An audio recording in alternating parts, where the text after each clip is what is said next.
Hi guys, welcome back to my YouTube channel that is Swapna's Tutorial. So ನೀವೇನೇ ನನ್ನ ಚಾನಲ್ಗೆ subscribe ಆಗಿಲ್ಲ ಅಂದರೆ ಪ್ಲೀಸ್ ಸಬ್ಸ್ಕ್ರೈಬ್ ಆಗಿ ವಿಡಿಯೋಸ್ನ ಲೈಕ್ ಮಾಡಿ ಶೇರ್ ಮಾಡಿ ಹಾಗೆ ಕಮೆಂಟ್ ಮಾಡಿ. ಸೊ ಇವತ್ತು ನಾನು ಮಾಡ್ತಿರೋ ಸಬ್ಜೆಕ್ಟ್ ಯಾವುದು ಅಂದರೆ ಥರ್ಡ್ ಸೆಮ್ BComನ ಡಿಜಿಟಲ್ ಆಂಟ್ರಪ್ರಿನರ್ಶಿಪ್ ಅನ್ನೋ ಒಂದು ಸಬ್ಜೆಕ್ಟ್ನ ಎಕ್ಸ್ಪ್ಲೈನ್ ಮಾಡ್ತಿದ್ದೀನಿ. ಸೊ ಅದರಲ್ಲಿ ಚಾಪ್ಟರ್ 3 ಬಂದುಬಿಟ್ಟು digital marketing and growth strategy ಅಂತ ಹೇಳಿ ಈ ಒಂದು ಚಾಪ್ಟರ್ನ ಎಕ್ಸ್ಪ್ಲೈನ್ ಮಾಡ್ತಿದ್ದೀನಿ. ಸೊ ನಾನು ಪ್ರೀವಿಯಸ್ ವಿಡಿಯೋದಲ್ಲಿ ಆಲ್ರೆಡಿ ಈ ಚಾಪ್ಟರ್ ರಿಲೇಟೆಡ್ ತುಂಬ ಟಾಪಿಕ್ಸ್ಗಳನ್ನ ಎಕ್ಸ್ಪ್ಲೈನ್ ಮಾಡಿ ಅಪ್ಲೋಡ್ ಮಾಡಿದ್ದೀನಿ.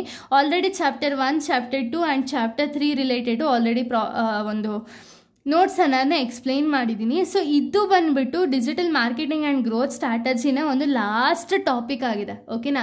ಸೊ ಆಲ್ರೆಡಿ ಎಕ್ಸ್ಪ್ಲೈನ್ ಮಾಡಿ ಅಪ್ಲೋಡ್ ಮಾಡಿದ್ದೀನಲ್ಲ, ಸೊ ಆ ವೀಡಿಯೋಸ್ನ ನೋಡ್ಕೊಂಡು ಬನ್ನಿ. ಬಿಕಾಸ್ ನಿಮಗೆ ಕಂಟಿನ್ಯೂಷನ್ ಅನ್ನೋದು ಪ್ರಾಪರಾಗಿ ಸಿಗುತ್ತೆ, ಹಾಗೆ ನಿಮಗೆ ಪ್ರಾಪರಾಗಿ ಬೇಗನೆ ಅರ್ಥ ಆಗುತ್ತೆ, ಓಕೆನಾ.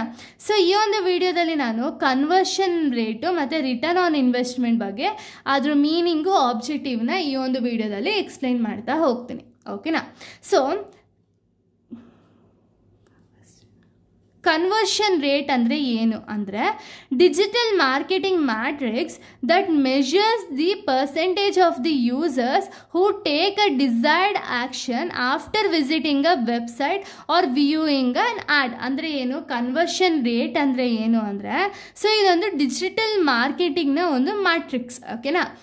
ಸೊ ಇದೇನು ಮಾಡುತ್ತೆ ಅಂದರೆ ಎಷ್ಟು ಪರ್ಸೆಂಟೇಜ್ ಆಫ್ ವಿಸಿಟರ್ಸು, ಓಕೆನಾ, ಎಷ್ಟು ಪರ್ಸೆಂಟೇಜ್ ಆಫ್ ವಿಸಿಟರ್ಸು ಒಂದು ಅಡ್ವರ್ಟೈಸ್ಮೆಂಟ್ನ ನೋಡಿದ ಮೇಲೆ ಅಟ್ರಾಕ್ಟ್ ಆಗಿ ಒಂದು ಆ್ಯಕ್ಷನ್ ಅಂದರೆ ಆ ಪ್ರಾಡಕ್ಟ್ನ ಪರ್ಚೇಸ್ ಮಾಡೋದಾಗಿರ್ಬೋದು ಅಥವಾ ಪ್ರಾಡಕ್ಟ್ನ ಒಂದು ಕಾರ್ಟ್ಗೆ ಹಾಕೋದಾಗಿರ್ಬೋದು, ಯಾರೋ ಒಂದು ಡಿಸೈರ್ಡ್ ಆ್ಯಕ್ಷನ್ನ ಮಾಡ್ತಾರೆ ನೋಡಿ, ಓಕೆನಾ. ಯಾವಾಗ ಒಂದು ವೆಬ್ಸೈಟ್ನೋ ಅಥವಾ ಒಂದು ಪ್ರಾಡಕ್ಟ್ನೋ ನೋಡಿ ಅಥವಾ ಒಂದು ಅಡ್ವರ್ಟೈಸ್ಮೆಂಟ್ನ ನೋಡಿ ಆ ಪ್ರಾಡಕ್ಟ್ ರಿಲೇಟೆಡ್ ಏನಾದರೂ ಒಂದು ಆ್ಯಕ್ಷನ್ನ ತೊಗೊಂಡ್ರೆ ಅದನ್ನು ನಾವು ಕನ್ವರ್ಷನ್ ರೇಟ್ ಅಂತ ಹೇಳಿ ಕರಿತೀವಿ. ಅಂದರೆ ಕನ್ವರ್ಷನ್ ರೇಟಲ್ಲಿ ಒಂದು ಪರ್ಸೆಂಟೇಜ್, ಎಷ್ಟು ಪರ್ಸೆಂಟೇಜ್ ಆಫ್ ಜನ ಆ ಒಂದು ಆ್ಯಡ್ನ ನೋಡಿಬಿಟ್ಟು ಒಂದು ಆ್ಯಕ್ಷನ್ನ ತೊಗೊಂಡಿದ್ದಾರೆ ಅಂತ ಹೇಳಿ ಕನ್ವರ್ಟ್ ಮಾಡಿಕೊಂಡ್ರೆ ಅದನ್ನು ನಾವು ಕನ್ವರ್ಷನ್ ರೇಟ್ ಅಂತ ಹೇಳಿ ಕರಿತೀವಿ, ಓಕೆನಾ.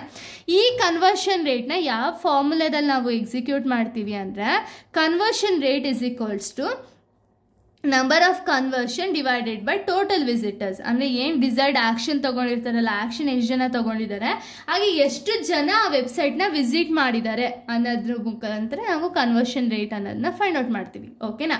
ಸೊ ಇದರ ಆಬ್ಜೆಕ್ಟಿವ್ಸ್ ಏನೇನು? ಮೆಷರ್ ಮಾರ್ಕೆಟಿವ್ ಎಫೆಕ್ಟಿವ್ನೆಸ್ ಅಂದರೆ ಏನು, ಮಾರ್ಕೆಟಿಂಗ್ ಎಫೆಕ್ಟಿವ್ನೆಸ್ ಏನಿದೆ ನೋಡಿ ಅದನ್ನು ಮೆಷರ್ ಮಾಡೋದಕ್ಕೆ ಒಂದು ಕನ್ವರ್ಷನ್ ರೇಟ್ ಅನ್ನೋದು ಇಂಪಾರ್ಟೆಂಟ್ ಕೊಡುತ್ತೆ.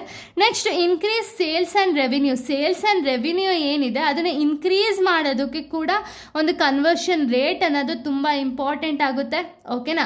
Next track customer behaviour, customer ಹೆಂಗೆ ಬಿಹೇವಿಯರ್ ಇದೆ, ಅವ್ರು ಯಾವ ರೀತಿ ಪ್ಲ್ಯಾನ್ಸ್ ಅನ್ನೋದನ್ನ ಅಥವಾ ಯಾವ ರೀತಿ ಒಂದು ಆ್ಯಕ್ಷನ್ಸ್ನ ಮಾಡ್ತಿದ್ದಾರೆ ಒಂದು ಪ್ರಾಡಕ್ಟ್ ಬಗ್ಗೆ ಅಂತ ಹೇಳಿ ನೋಡೋದಕ್ಕೆ ಅಥವಾ ಟ್ರ್ಯಾಕ್ ಮಾಡೋದಕ್ಕೆ ಕನ್ವರ್ಷನ್ ರೇಟ್ ಅನ್ನೋದು ಹೆಲ್ಪ್ ಮಾಡುತ್ತೆ. ನೆಕ್ಸ್ಟ್ ಆಪ್ಟಿಮೈಸಿಂಗ್ ಮಾರ್ಕೆಟಿಂಗ್ ಕಾಸ್ಟ್ ಏನಿದೆ ಅದನ್ನು ಕಡಿಮೆ ಮಾಡೋದ್ರ ಮುಖಾಂತರ ಒಂದು ಕನ್ವರ್ಷನ್ ರೇಟ್ ಅನ್ನೋದು ಹೆಲ್ಪ್ ಮಾಡುತ್ತೆ ಬಿಸ್ನೆಸ್ಗೆ, ಓಕೆನಾ. ನೆಕ್ಸ್ಟು ಇಂಪ್ರೂವ್ ವೆಬ್ಸೈಟ್ ಪರ್ಫಾರ್ಮೆನ್ಸ್ ಏನಿದೆ ನೋಡಿ, ವೆಬ್ಸೈಟ್ ಪರ್ಫಾರ್ಮೆನ್ಸ್ನ ಇಂಪ್ರೂವ್ ಮಾಡೋದಕ್ಕೆ ಅಥವಾ ಇನ್ಕ್ರೀಸ್ ಮಾಡೋದಕ್ಕೆ ಒಂದು ಕನ್ವರ್ಷನ್ ರೇಟ್ ಅನ್ನೋದು ಹೆಲ್ಪ್ ಮಾಡುತ್ತೆ, ಓಕೆನಾ. ಇನ್ನು ನೆಕ್ಸ್ಟ್ ಟಾಪಿಕ್ ಬಂದುಬಿಟ್ಟು ಇದು ಕನ್ವರ್ಷನ್ ರೇಟ್ ರಿಲೇಟೆಡ್ ಆಗಿದೆ. ನೆಕ್ಸ್ಟ್ ಟಾಪಿಕ್ ಬಂದುಬಿಟ್ಟು return on investment. So return on investment ಅಂದರೆ ಏನು ಅಂದರೆ it shows how much return or a profit you get for every rupee spend. ಅಂದರೆ ಏನು, ಈಗ ಬಿಸ್ನೆಸ್ಸಲ್ಲಿ ನಾವು ಎಷ್ಟೆಷ್ಟು ರೂಪಾಯಿ ಸ್ಪೆಂಡ್ ಮಾಡ್ತೀವಲ್ವಾ, ಈಗ ಎಕ್ಸಾಂಪಲ್ ನಾನು 15,000 ರೂಪೀಸ್ ಸ್ಪೆಂಡ್ ಮಾಡಿದರೆ 15,000 ನಾನು ಸ್ಪೆಂಡ್ ಮಾಡಿರೋದಕ್ಕೆ ಎಷ್ಟು ಪ್ರಾಫಿಟ್ ಬಂದಿದೆ ಅಂತ ಹೇಳಿ ಚೆಕ್ ಮಾಡೋದನ್ನ ನಾವು ರಿಟರ್ನ್ ಆನ್ ಇನ್ವೆಸ್ಟ್ಮೆಂಟ್ ಅಂತ ಹೇಳಿ ಕರಿತೀವಿ, ಓಕೆನಾ. ಇನ್ವೆಸ್ಟ್ ಮಾಡಿರೋದೆಷ್ಟು, ಇನ್ವೆಸ್ಟ್ ಮಾಡಿದ್ಮೇಲೆ ಎಷ್ಟು ರಿಟರ್ನ್ ಬಂದಿದೆ ಅದನ್ನು ನಾವು ರಿಟರ್ನ್ ಆನ್ ಇನ್ವೆಸ್ಟ್ಮೆಂಟ್ ಅಂತ ಹೇಳಿ ಕರಿತೀವಿ.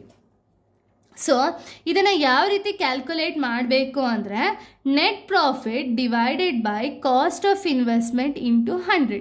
ನೆಟ್ ಪ್ರಾಫಿಟ್ ಏನಿದೆ, ಪ್ರಾಫಿಟ್ ಡಿವೈಡೆಡ್ ಬೈ ಎಷ್ಟು ಇನ್ವೆಸ್ಟ್ಮೆಂಟ್ ಮಾಡಿದ್ದೀವಿ ಇಂಟು 100 ಮಾಡಿದ್ರೆ ನಮಗೆ ರಿಟರ್ನ್ ಆನ್ ಇನ್ವೆಸ್ಟ್ಮೆಂಟ್ ಅನ್ನೋದು ಸಿಗುತ್ತೆ, ಓಕೆನಾ. ನೆಕ್ಸ್ಟ್ ರಿಟರ್ನ್ ಆನ್ ಇನ್ವೆಸ್ಟ್ಮೆಂಟ್ನ ಒಂದು ಆಬ್ಜೆಕ್ಟಿವ್ಸ್ ಏನೇನಿದೆ ಅಂದರೆ ಸೊ ನೋಡಿ, ಆಬ್ಜೆಕ್ಟಿವ್ಸ್ ಬಂದ್ಬಿಟ್ಟು ಮೆಷರ್ ಪ್ರಾಫಿಟಬಿಲಿಟಿ ಏನಿದೆ ಆ ಪ್ರಾಫಿಟ್ನ ಮೆಷರ್ ಮಾಡೋದಕ್ಕೆ ಹೆಲ್ಪ್ ಮಾಡುತ್ತೆ. ಎಷ್ಟು ರಿಟರ್ನ್ ಬಂದಿದೆ, ಎಷ್ಟು ನಾವೇ ಇನ್ವೆಸ್ಟ್ಮೆಂಟ್ ಮಾಡಿರೋದು ಅಂತ ಹೇಳಿ. ಓಕೆನಾ. ನೆಕ್ಸ್ಟು ಕಂಪೇರ್ ಪರ್ಫಾರ್ಮೆನ್ಸ್ ಅಂದರೆ ಏನು, ಪ್ರೀವಿಯಸ್ ಇಯರ್ ಪರ್ಫಾರ್ಮೆನ್ಸ್ಗೂ ಈ ಇಯರ್ ಪರ್ಫಾರ್ಮೆನ್ಸ್ಗೂ ಏನು ಡಿಫ್ರೆನ್ಸ್ ಇದೆ ಅಂತ ಹೇಳಿ ಮೆಷರ್ ಮಾಡೋದಕ್ಕೆ ಅಥವಾ ಕಂಪೇರ್ ಮಾಡೋದಕ್ಕೆ ಹೆಲ್ಪ್ ಮಾಡುತ್ತೆ ROI ಅನ್ನೋದು. ಆಪ್ಟಿಮೈಸ್ ಬಜೆಟ್ ಅಂದರೆ ಬಜೆಟಲ್ಲಿ ನಾವು ಎಷ್ಟು ಅಮೌಂಟ್ ಹಾಕಿರ್ತೀವಿ ನೋಡಿ, ಅದಕ್ಕಿಂತ ಕಡಿಮೆ ನಮಗೆ ಸ್ಪೆಂಡ್ ಆಗಿದ್ರೆ ಅವಾಗ ಕಂಪ್ನಿಗೆ ಪ್ರಾಫಿಟ್ ಅನ್ನೋದು ಇನ್ಕ್ರೀಸ್ ಆಗುತ್ತೆ ಅಲ್ವಾ. ಬಜೆಟ್ನ ಆಪ್ಟಿಮೈಸ್ ಮಾಡೋದಕ್ಕೆ ಹೆಲ್ಪ್ ಮಾಡುತ್ತೆ. ನೆಕ್ಸ್ಟ್ ಸಪೋರ್ಟ್ ಡಿಸಿಷನ್ ಮೇಕಿಂಗ್ ಏನಿದೆಯಲ್ಲ ಆ ಡಿಸಿಷನ್ ಮೇಕಿಂಗ್ನ ಸಪೋರ್ಟ್ ಮಾಡೋದ್ರ ಕಡೆ ಒಂದು ರಿಟರ್ನ್ ಆನ್ ಇನ್ವೆಸ್ಟ್ಮೆಂಟ್ ಅನ್ನೋದು ಸಪೋರ್ಟ್ ಮಾಡ್ತಾ ಹೋಗುತ್ತೆ. ಓಕೆನಾ.